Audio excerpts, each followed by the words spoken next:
So let's transition to the Pac-12, the conference where we met and we watched in many different iterations. Last year, you and Ashley and Jim Thornby, it was the first episode here at Y Option. It was the four of us, and it was like kind of memory lane. It was a launching point. It was an emotional, powerful conversation. It was so good. We had 2 episodes, right? There's part 1 and part 2. But part of that I think really resonated, and I think if you didn't see it, I hope you felt the amount of love and admiration that came through to you from our listeners and our community as you detail what it was like to leave the Pac-12 network. Well, if I could have been like NFL Films, I would have had you mic'd up, multiple angles as you walked into the San Ramon facility, which is the Pac-12 headquarters for better or worse. Like basically that's what it is. And that's where the studios are. That's where they produce a bunch of games. Like it's an amazing setup, but it's a place, not physically, but it's a place where you worked. Yeah. You walked in there and sat in probably the same chair, same desk. Same chair, same desk, right? Different address. What was that like for you to walk into that? Because we all felt how much it hurt. It wasn't, dude. You weren't mad. You were hurt after all that went down. You shared that, and I'd recommend everybody go back. We'll link it in this podcast as well. Listen to Mike in that conversation. What was it like to go do that? Because now you're running into year 2, representing the Pac-12 that now doesn't just have 2 teams. Like they got a fully formed league that will come out this time next year. Okay, so I appreciate this because you described it correctly. Like it was like a lot of hurt that was there, and it was weird last year. So you go to San Ramon. I have actually had not been to the San Ramon facility. It was still in San Francisco, like COVID. I still remember, like as you're bringing this up, I remember going to the studios and packing up all of my stuff and like my suits and loading them into the car, and that was not a good experience. That was not fun. Yeah, that was pretty brutal. But you go to San Ramon and it's we literally used the same exact set. They picked the set up from San Francisco and they brought it to San Ramon and like reconstructed it. Same desk, same chair, same monitors, that we have like built into the desk. I mean, it was, the walls were the same exact ones, when we launched the network, we actually won an award. Our set guys did, because they were using real California redwood. That redwood still lasts, still part of the set. It's like, it was weird to me. And I'll never forget the first time Mike Molinari was with me, and was kind enough to bring me back for work with the CW and be back in this conference. And I'll always be insanely grateful for him for the opportunity, and Teresa as well, because I know she had signed off on all this stuff. But I remember walking out onto the set with Mike for the first time, and like it kind of hit me a little bit. Dude, it's like the same cameras. Like you just kind of know, you're there for like a decade, right? Like you just kind of, and Thornby knows as he's producing this, like everything is so familiar to you. When we launched the network in 2012, I remember going out to the set for the very first time. And I know this is going to sound like cheesy, but I still think about this because I was leaving ESPN at the time, and that was, I did like a Sports Center on a Saturday. I flew out on Sunday, and then on Monday I was in our HR meeting at Pac-12 Network, and then we launched the thing on a Wednesday. But I remember the first time I was out on the set, I was by myself. Like I walked out, and I remember thinking to myself, like, hey, this is like the new home. Like this is my new home.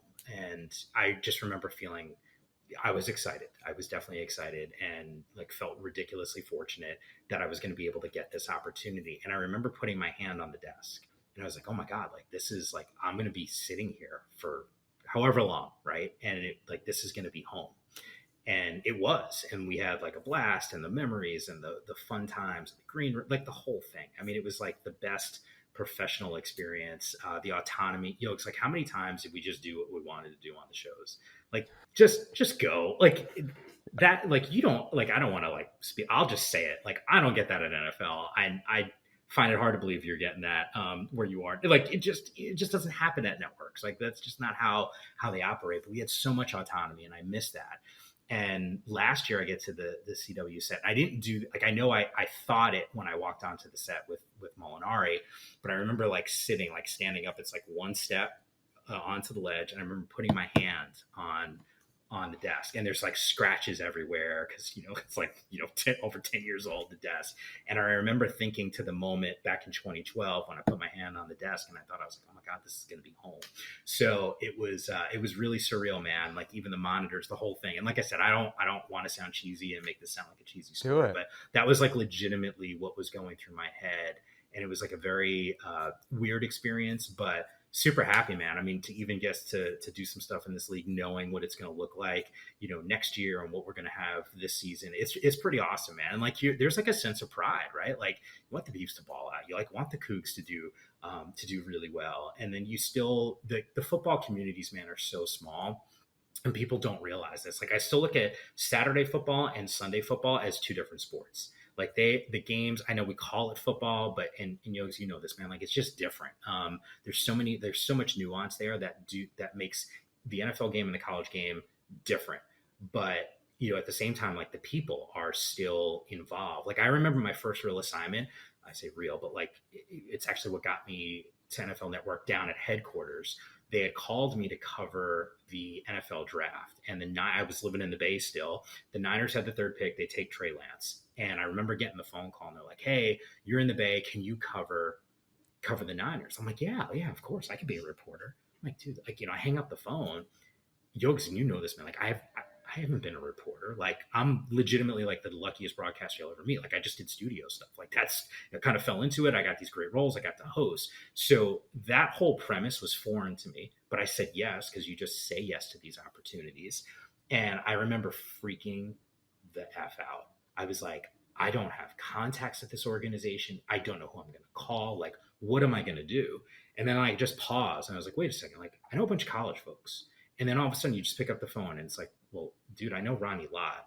And then Ronnie's like, hey, do you know Jeff Garcia? Well, I know of him, and then he's like, yeah, just call him. So you're getting these numbers. Leinart was one of our is one of our buds. Leinert's covering the college game. I'm like, yo, give me your assessment on some of these quarterbacks. So you're able to like piece everything together.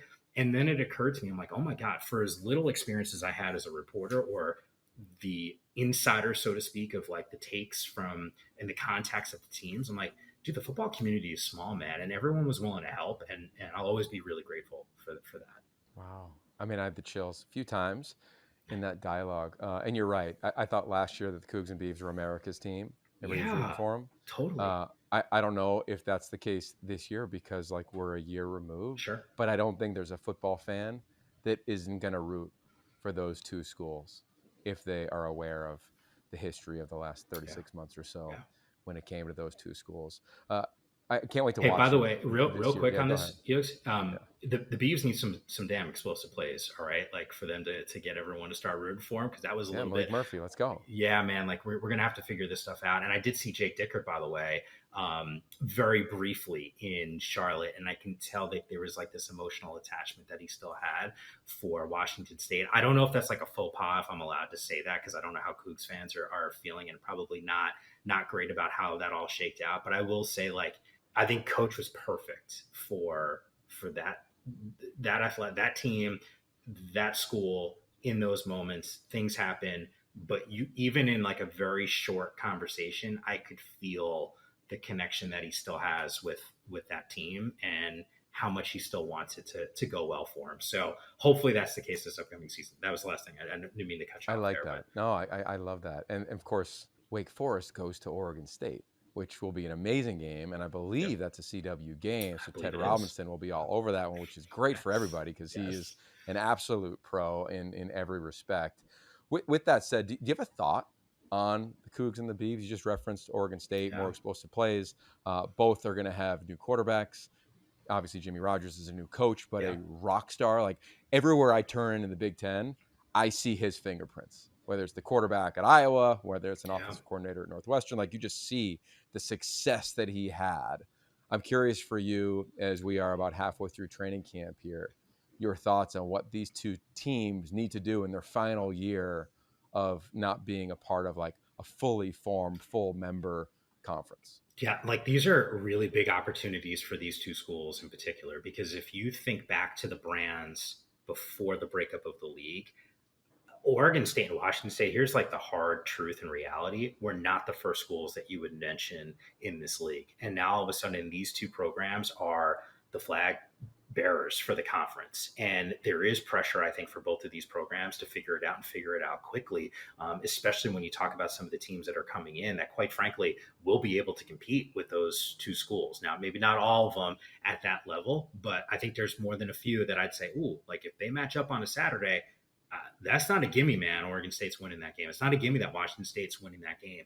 I think the beauty that both of these schools have at their disposal is the new rules and the new landscape. And if they're able to take advantage of it, you and I started this conversation talking about Stanford and this commitment. Does Oregon State and Washington State, are they truly going to commit for their programs to be great? And I think the best part about, there's some things I don't love about the state of college athletics right now, but to play within the rules, Oregon State and Washington State can figure this out and be really good really quickly. It was funny. I remember talking with you before last season, and you actually felt like Washington State was going to be a really good football team. You explained to me why. We were going through the rosters, the whole thing, and you hit the nail on the head. I mean, there was a stretch on the CW. We were talking about them like, hey, like let's talk about this team as a playoff squad. And you know, here, like, how many other guys were more entertaining than him? I mean, I sort of flash back to, you know, how much love we would have been giving him on Pac-12 Network. I mean, like, my God, like we would have been loving this dude up. But I think as the proof is in the pudding, right? A couple years ago, they get Cam Ward there. Cam obviously goes to Miami as the number 1 overall pick in the draft. And here is obviously a well thought of, and I think he's going to ball out obviously this season. You can get dudes to go to Pullman and play. Like, that's clear. I think for anyone who's been to Oregon State's campus, it was truly one of my favorite places to be. I used to joke all the time. It would remind me of home. Like, our team knows, like if I ended up in Corvallis and was walking around before a show, I would get homesick and I would call my mom, because in the fall with the leaves changing, like we, you know, especially here in LA, like we don't really have that type of thing. And in the Bay, we didn't have that. There's an environment that a certain profile of player can really flourish in. And when you talk about this upcoming season, Yogs, I think both of these programs, there's pressure to win. There's always pressure to win, but I think there's pressure to win to carry momentum into 2 seasons from now when this league is whole again. And we're talking about really competitive games, and they have the strategic advantage of being Pac-12 teams that have been here for a really long period of time. And how do you navigate that? You've had better resources, presumably, than some of these teams that are popping in. You got to be able to capitalize, and you need to extend that lead. Amen. Two follow-ups to that. One, I love that Corvallis is basically like walking the halls of Bergen Catholic. So I'll remember that every time I go there now. For sure. Where Mike Yam and Matt Lavecchio once adorned those halls, which I remember Matt from the 1999-2000 recruiting class. Google that if you get absolutely bored in your life. Second thing is, I believe this to be true. In the structure of the CFP, there's going to be a world where I believe the Pac-12 will be the 5th strongest conference. Yeah. Once it regroups a year from now. And I don't think it's a question. And I believe as long as whoever wins that league has a better record than 8-4 heading into the conference championship game, I think it's going to be a relative AQ, if not like an almost near certainty automatic qualifier, pending the model, pending expansion. But with where we sit today, they're going to get in. And I love that for San Diego State, for Boise State, and of course, Oregon State and Washington State. Because you can argue, and I get the money and the dramatic difference between a Big Ten media rights payment and, you know, we don't know what the Pac-12s will be, but it's probably not going to be upwards of $80 billion per school. I also think, like, what matters most, if it's winning, I think these two are getting to the playoff. Like, these two schools have a better opportunity to get to an expanded postseason in the revamped Pac-12 than they did in the one that you and I worked for. So there is a silver lining. Yeah. And I think as a recruit, it's like, what matters most when you get recruited? Is it winning? Yes. Getting to the NFL? Yes. Check. Is it a degree? I still think it somewhat matters. Is it having family being able to see me play? Like, I think that still somewhat matters. So I think there's some areas where they're going to come out of this thing in a position of strength. I'm not going to argue it much stronger than they were when they were in, you know, one of like the oldest conferences in the history of sport. But the job that Commissioner Teresa Gould did, and so many others behind the scenes have done, like, to say this is what it is, it's amazing when you think about where it was 2 years ago. Totally. Yogs, and you're more in the weeds on this than I was, because I was gone at this point. But if you would have told me a couple of years ago that this would be the conversation we're having, I'm like, hell no. Like, I still remember when the news broke about SC and UCLA. I think I had texted you. I think you were actually like not far from where I was at that point. Yeah, I think you I might was have at been the doing Elite some 11 Elite 11 finals. still. Yeah. It was in Redondo, if I'm not mistaken. Like, by the way, I can't tell you the day of the week. I don't know what I had last night for dinner, but I can tell you that when I heard that news, I knew you were in Redondo with some of those quarterbacks. But I think I had even texted you. I was like, I think the league is done. Like, when Yeah, you that did. happened, I was like, I don't know how you come back. Now, I'm glad I was wrong about it for a lot of reasons, but the fact that we're having this conversation, I couldn't agree with you more. And look, I think Boise was certainly huge on the hoop side. Like, the Zags completely changed the complexion of this conversation.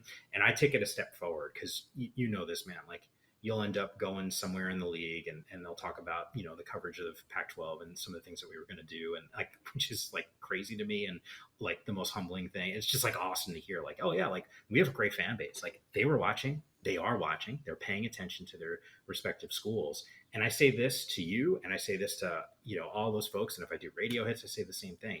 Like, we all realize, like, the Pac-12, like, I don't know if it's going to be called the Pac-12 or how many teams are going to be in it. All those traditional rivalries, that's going to happen again.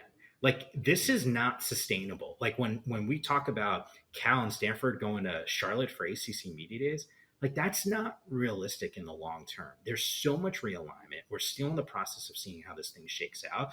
I still think there's an NFL model. I still think they keep things, regional, where we get like the traditional, like Pac-12, like we know it, like we covered it. That's going to happen. You'll get your non-conference games where they're like one-offs. I remember talking to a coach at UCLA after they had bounced, and I said, hey, like, how are you feeling about the move? And like, he was like so jacked up for it. And I know he's still excited about the prospects of their ball club and what they can be. He's like, hey man, it's less about us. Like, we're chartered, like we're good. And it's more about some of these other programs. Like, these softball teams should not be going like this. Like, what are we doing here? And that's why I still think the regionalization aspect of it happens in a couple of years. Yeah, it's interesting in sports and sports media, like what we think will happen, as we've seen, oftentimes doesn't. What we think may happen can blow our minds. Sure. And you've lived through a couple of these now. So I want to end with that because you're living one now, and I'm sensitive to it, having lived through one as well around the Pac-12.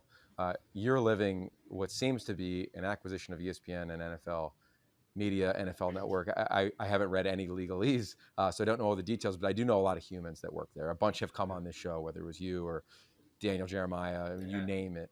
I've worked over there. I've done a couple days on Good Morning Football. Awesome human beings. Rhett Lewis, of course, is part of our crew, one of my dearest friends. Yeah. So how are you navigating life? Because you're on a training camp tour. Like, I'm watching you drive to the facility when you should be at the stadium. I'm watching you do your coverage all over television. What is it like to be you, and how? Because I know your colleagues are showing up for one another as we are literally in preseason games. Like, our boy Guy Haberman call a real NFL preseason game, like for the 49ers. Shout out to him. But how are you navigating it, and how are you and your colleagues showing up for one another, and people that have become friends and probably pseudo family for you? All right, first of all, can we just love up Guy for a second here, because he's one of our friends. I mean, I saw the news, and that dude is so damn talented, man. Like, you've worked with him, you know what he's like in the booth. I've done a million shows with him on radio. Like, one of my all-time favorite people. No one deserves this opportunity more. Circumstances suck. He will tell you that. But the point is, like, he will absolutely crush it. Thrilled for him. And I hope there's a lot more run for him in that role. So there's that aspect of it. We had to, because it's Guy. From an ESPN perspective, like, I spent 4 years there. Super, super grateful. There's no way I get the Pac-12 job without the experiences at ESPN. Like, it is an unbelievable place in terms of volume, understanding how to do shows, like what it takes, like how to handle some of the chaos. Like, it's unbelievable. And you're never put in positions there that you will be put in other places. Like, it's simply stated, like, it won't happen anywhere else. But this conversation has been going on for a couple of years. I mean, I've been at NFL Network since, the end of 2020. And, the last couple of years, there's these rumors and rumblings it's going to happen. And we were all just kind of sitting there like, hey, is it going to happen or not? And when that news broke, you immediately, you know it's coming, you know it's a possibility, you read all the reports, but it's still a little jarring because there's so much uncertainty. And, I think, and it's been reported, the regulatory process is going to take a ton of time. We have our assignments for the upcoming season. I'm super jacked up. I get to do, pregame show on Sunday morning. You get to do Monday night postgame. Like, there's all these like really cool opportunities that I know I have for this season. But if there's one thing that I had learned from the Pac-12 experience, which is just like really appreciate the opportunities that you have. Like, I do think back, it's like to the shows that we got to do.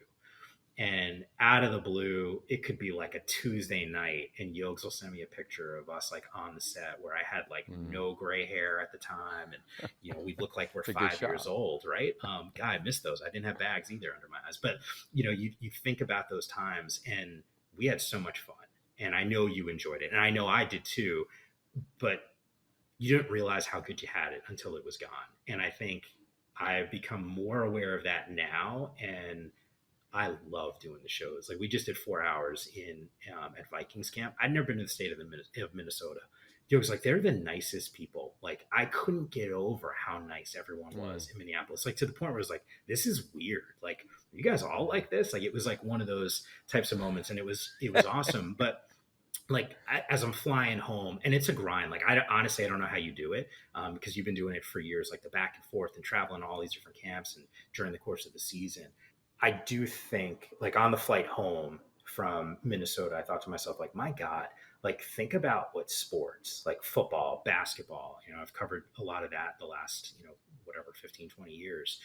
All the experiences that you and I have been able to have because of sports, like, it is wild to me. Like, I got to go to all these different states. I get to meet these great players and coaches and guys that are in the league now or playing in the NBA. And I got to see them when, they were still trying to figure it out. Like, that's like one of the coolest parts. So it's not lost on me. And I think me and everyone else, for example, at NFL Network or the folks at ESPN, I think we're all sort of like, you're nervous, like, you just don't really know. And like, the unknown is like really scary. But I always just say this, man, you treat people the right way. You try to do good work.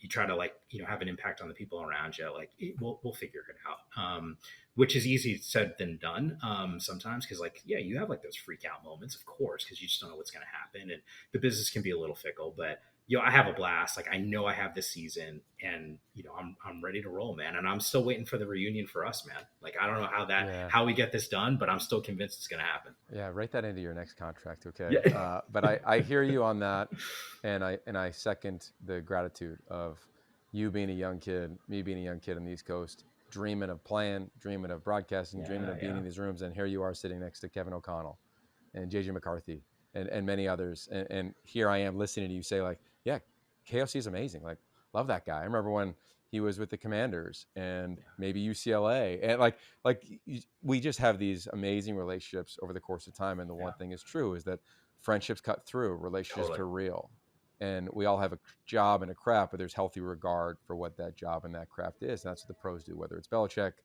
KOC, you or myself, Miller Moss, Oregon State, Washington State, and everybody in between.